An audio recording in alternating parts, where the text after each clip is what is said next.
Hello guys.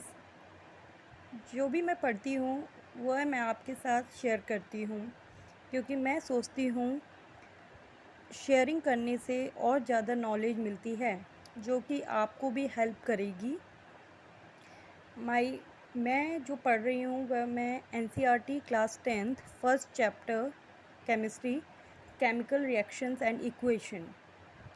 तो मैं आपको ये बताना चाहती हूँ कि जो हमारा पहला पॉइंट इस बुक में दिया गया है वो ये कह रहे हैं कि ये जो आप कंसिडर करो, ये आपकी डेली लाइफ की सिचुएशंस जब आपके साथ ये सब होता है। जब आप रूम टेम्परेचर पर गर्मियों में मिल्क छोड़ दो, आप आयरन तवा या जो भी पैन है या आपकी कील है उसे नमी वाले एटमॉस्फेयर में छोड़ दो। ग्रेप्स गेट फर्मेंटेड, फूड जब कुक होता है, फूड हमारी बॉडी में डाइजेस्ट होता है एंड जब हम रेस्पायर करते हैं, तो इन सब सिचुएशन में जो the nature and the identity of the initial substance have somewhat change. तो जो नेचर है और जो आइडेंटिटी है इनिशियल सब्सटेंस का, वो कहीं ना कहीं चेंज हुआ है, वेदर वो फिज़िकल है या वो केमिकल है। अब हम इस चैप्टर में ये देखेंगे कि ये फिज़िकल चेंज था या केमिकल चेंज था। जैसे जैसे whenever a chemical change occurs, we can say that a chemical reaction has taken place। जब भी कोई केमिकल रिएक्शन होता है तब हम कहते हैं कि हमारा केमिकल रिएक्शन हुआ है, क्योंकि उसमें एक केमिकल चेंज था। You may perhaps be wondering as to what is actually meant by a chemical reaction। तो मैं आपको ये बताना चाहती हूँ, पक्का आप अब ये सोच रहे होंगे कि केमिकल रिएक्शन होता क्या है। अब आप देखिए इस डायग्राम को, activity 1.1, this activity needs the teacher assistant, it would be better if student wear suitable eye glasses. इसमें जो पहला क्वेश्चन दे रखा है वह साफ कह रहे हैं कि ये एक्टिविटी करते टाइम आप टीचर्स की निगरानी में करें और कोशिश कीजिए कि आप आई ग्लासेस को पहन के ही कीजिए। एक मैग्नीशियम रिबन जो कि 3 से 4 सेंटीमीटर लंबा है, उसे रब कीजिए सैंड पेपर से। फिर उसे एक टोंग होता है, टोंग मीन छोटा सा चिमटा मान लो, उससे पकड़ लो। फिर उसके बाद एक स्पिरिट लैम्प आती है जो कि आपके केमिस्ट्री लैब में होती है, या बर्नर, उस पर बर्न करो और जो ऐश निकली है, ऐश मीन जो राख है, उसे एक वॉच ग्लास पे रख लो। अब आप क्या ऑब्ज़र्व कर रहे हो? आप ऑब्ज़र्व कर रहे हो कि मैग्नीशियम ऑक्सीजन के साथ बर्न होके मैग्नीशियम ऑक्साइड बन गया है। तो क्या है मैग्नीशियम ऑक्साइड? ये है केमिकल रिएक्शन।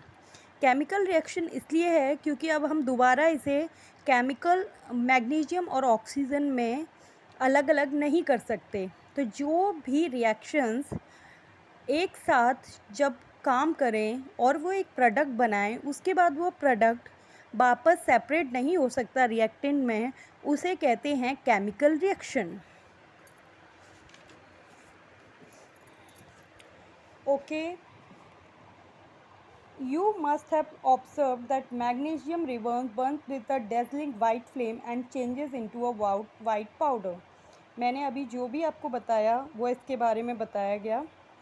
अब फ्रॉम द अबव, अब हम क्या करेंगे, एक्टिविटी 1.2 सुनिए। Take lead nitrate solution in a test tube, add potassium iodide solution to this. इन्होंने कहा एक लेड नाइट्रेट सोल्यूशन को टेस्ट ट्यूब में लो, उसमें पोटेशियम आयोडाइड का सोल्यूशन मिलाओ। अब यहाँ देखो, तो अब हमने जैसे ही सल्फ्यूरिक एसिड इसमें डाला है, okay, first time lead nitrate इस PbNO3 पोटेशियम आयोडाइड इस KiI। तो जब हम इसमें ये चीज़ को एक दोनों सॉल्यूशंस को ऐड करेंगे तो हमें इसमें कलर में भी चेंज आएगा। We will find different types of metals, different types of solution, different type of fumes, different type of gases. तो ये क्या है, जब ये सॉल्यूशन चेंज हो जाएगा एक दूसरे केमिकल प्रोडक्ट में, तो इसे कहेंगे हम केमिकल रिएक्शन। अब हम अपनी एक्टिविटी 1.3 देखते हैं। इसमें क्या किया गया है, एक जिंक ग्रैन्यूल ले रखा है कॉनिकल फ्लास्क में और एक टेस्ट ट्यूब में। उसमें हमने डाइल्यूट HCl डाला या सल्फ्यूरिक एसिड डाला। ठीक है, आप जब ये एक्सपेरिमेंट करें तो आप जो भी टेस्ट ट्यूब या जो भी बीकर आप पकड़ रहे हैं वह काफ़ी सावधानी से पकड़ें, क्योंकि कई बार ऐसी गैसेस उसमें से एमिट होती हैं जो कि आपको हार्म भी कर सकती हैं। अब हम देखेंगे, जब हमने यह एक्सपेरिमेंट किया तो हमने देखा, जब हमने HCl और H2SO4 निकाला, उसमें मिक्स किया, तो उसमें से एक हाइड्रोजन गैस निकली है, उसमें से जिंक सल्फेट बना है। तो देखा आपने, आपके जो रिएक्टेंट थे वो अलग थे, उसमें से प्रोडक्ट अलग बना। तो और ये जो प्रोडक्ट बना है, अब हम इसे वापस रिएक्टेंट में नहीं बदल सकते, तो इससे आपका रिज़ल्ट निकलता है कि ये केमिकल रिएक्शन है।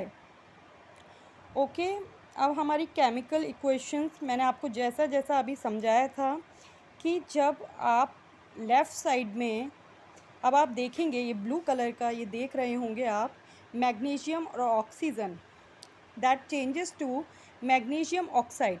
तो जो लेफ़्ट साइड में ये जो हमने प्रोडक्ट ले रखे हैं, these are known as reactant, और यह जो प्रोडक्ट बना है इसे हम केमिस्ट्री में कहते हैं प्रोडक्ट। ओके, तो इसको टोटल मिला के कहते हैं केमिकल इक्वेशन।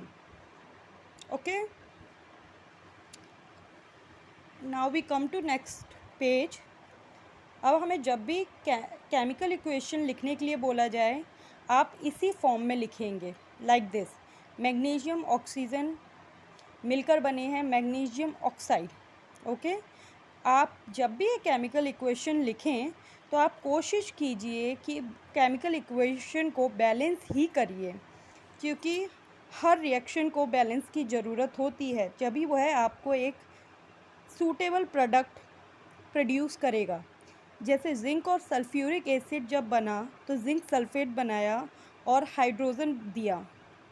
तो अब हम यहाँ देखते हैं, let us examine the number of atom of different element on both side of the arrow. तो एलिमेंट हैं जिंक, हाइड्रोजन, सल्फ़र, ऑक्सीजन। हमने देखा कि एटम जो रिएक्टेंट में हैं, आप रिएक्टेंट देखिए, दीज आर रिएक्टेंट। जिंक में 1, हाइड्रोजन 2, सल्फ़र 1, ऑक्सीजन 4। जब हम प्रोडक्ट पे आए तो we watch zinc only 1, okay, sulphur only 1, and oxygen 4 and hydrogen 2. It's mean both the reactions are totally balanced. Okay, क्योंकि जो एलिमेंट्स हैं इन दोनों में, रिएक्टेंट एंड प्रोडक्ट में, they are containing the both the same atom. ठीक है, okay class, आज हम सिर्फ इंट्रोडक्शन इतना ही करेंगे। Okay, up to 3rd chapter, and we will continue further. And if you like my video and my teaching, like, subscribe and share. And if you have any query or any advice to me, please comment in the box. Thank you so much.